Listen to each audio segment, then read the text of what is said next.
तुम्ही पाहू शकता किती सहज आपला लाडू इथे तुटत आहे। छान असा खुसखुशीत लाडू इथे बनवून तयार आहे। अजिबात देखील कडक वगैरे झालेला नाही।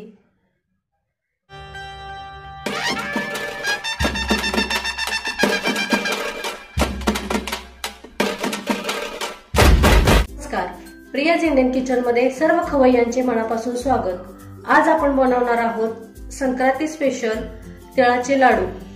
त्यासाठी इथे मी 500 ग्रॅम पांढरे तीळ घेतलेले आहेत। त्याचबरोबर 500 ग्रॅम मी इथे गूळ घेतलेला आहे। हा साधा गूळ आहे, तुम्हाला हवा असल्यास तुम्ही चिक्की गूळ देखील वापरू शकता। इथे मी 125 ते 150 ग्रॅम शेंगदाणे खमंग खरपूस असे भाजून त्याची सालं काढून घेतली आणि मिक्सरवर त्याची अशा प्रकारे भरड करून घेतलेली आहे, म्हणजे मोठे मोठे कुटून घेतलेले आहेत। त्याचबरोबर आपल्याला लागणार आहे 2 चमचे तूप आणि त्याचबरोबर आपल्याला लागणार आहे वेलची पावडर। तिळाचे लाडू बनवण्यासाठी सर्वात अगोदर आपल्याला हे आपले तीळ जे आहेत ते खमंग असे भाजून घ्यायचे आहेत। त्यासाठी मी गॅसवरती कढई गरम करण्यासाठी ठेवलेली आहे। जाड बुडाचं किंवा जाड भांडं आपल्याला तीळ भाजण्यासाठी वापरायचं आहे। तुम्ही जर हलकं भांडं वापरलं तर आपले तीळ हे पटकन करपले जातील। त्यामुळे इथे मी जाड अशी कढई इथे तीळ भाजण्यासाठी घेतलेली आहे। आपली कढई गरम झाली की मी गॅसचा फ्लेम लो केलेला आहे आणि आता मंद आचेवर आपल्याला खमंग असे हे तीळ भाजून घ्यायचे आहेत।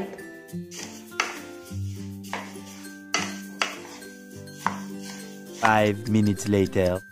एक 5 ते 7 मिनिटं मंद आचेवर आपण आपले तीळ छान असे भाजून घेतलेले आहेत। तुम्ही पाहू शकता त्यांचा रंग देखील बदललेला आहे। आता आपल्याला गॅसचा फ्लेम बंद करायचा। तीळ आपण एका भांड्यामध्ये काढून घेऊया।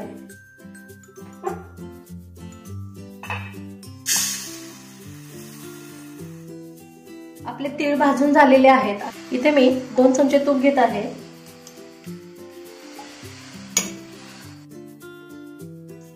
आपलं तूप इथं वितळलं आहे। आता यामध्ये मी अर्धा किलो म्हणजे 500 ग्रॅम गूळ घेत आहे। ज्या भांड्याने मी तीळ मोजून घेतले होते त्याच भांड्याने मी गूळ मोजून घेतला आहे। 1 वाटी तिळासाठी, मोठ्या 1 वाटी तिळासाठी मी मोठी 1 वाटी गूळ घेतलेला आहे। म्हणजे 500 ग्रॅम तिळासाठी 500 ग्रॅमच इथे मी गुळाचा वापर केलेला आहे। आपल्याला इथे गुळाचा एक तारी वगैरे पाक करायचा नाही, आपल्याला गुळ वितळवून द्यायचा आहे। आणि यामध्ये अगदी 2 चमचेच पाणी मी घालत आहे आणि आपल्याला हा गुळ व्यवस्थित विरघळवून घ्यायचा आहे। इथे मी तिळाच्या लाडूसाठी साधा गुळ वापरलेला आहे। तुम्हाला हवा असल्यास तुम्ही इथे चिक्की गुळाचा देखील वापर करू शकता।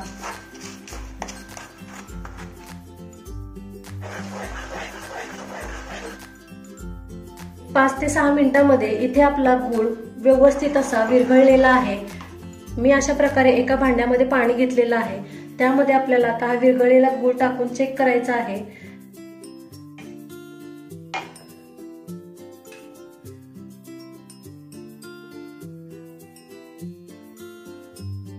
अजून आपला गूळ हाताला थोडा चिकट लागत आहे किंवा चिवट लागत आहे। अजून 1-2 मिनिटं आपल्याला हा गूळ शिजवून द्यायचा आहे।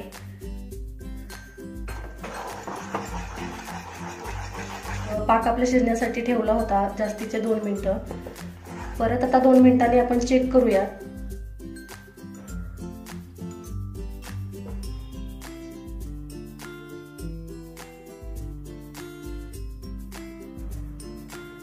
इथे गूळ पाण्यामध्ये घातल्यानंतर तुम्ही पाहू शकता अशा प्रकारे व्यवस्थित अशी गुळाची गोळी बनत आहे।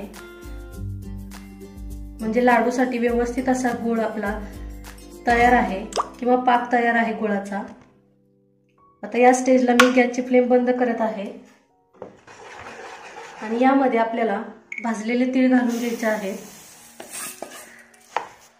त्याचबरोबर शेंगदाण्यांची भरड घालून घ्यायची आहे आणि 1 चमचा वेलची पावडर घालून घ्यायची आहे। आणि गुळाच्या पाकामध्ये हे सर्व साहित्य आपल्याला व्यवस्थित मिक्स करून घ्यायचं आहे। तुम्ही जर गॅसचा फ्लेम चालू ठेवला तर पाक खाली शिजत राहील आणि आपले लाडू हे कडक होतील। त्यामुळे ज्यावेळी आपल्याला लक्षात येईल की आपला पाक तयार झालेला आहे त्यावेळी आपल्याला गॅसची फ्लेम बंद करायची आहे आणि गॅसची फ्लेम बंद करूनच आपल्याला हे सर्व साहित्य मिक्स करून घ्यायचं आहे।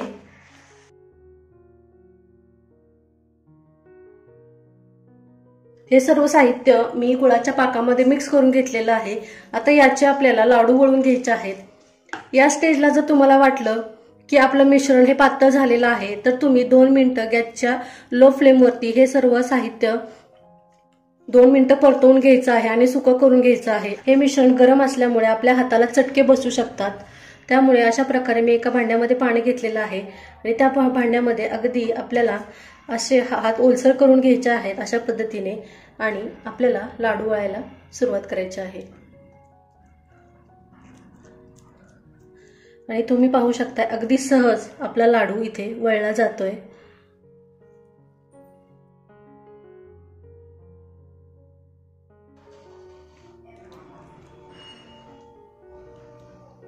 तुम्ही पाहू शकताय खूप छान असे छोटे छोटे तिळाचे लाडू इथे बनवले जात आहेत।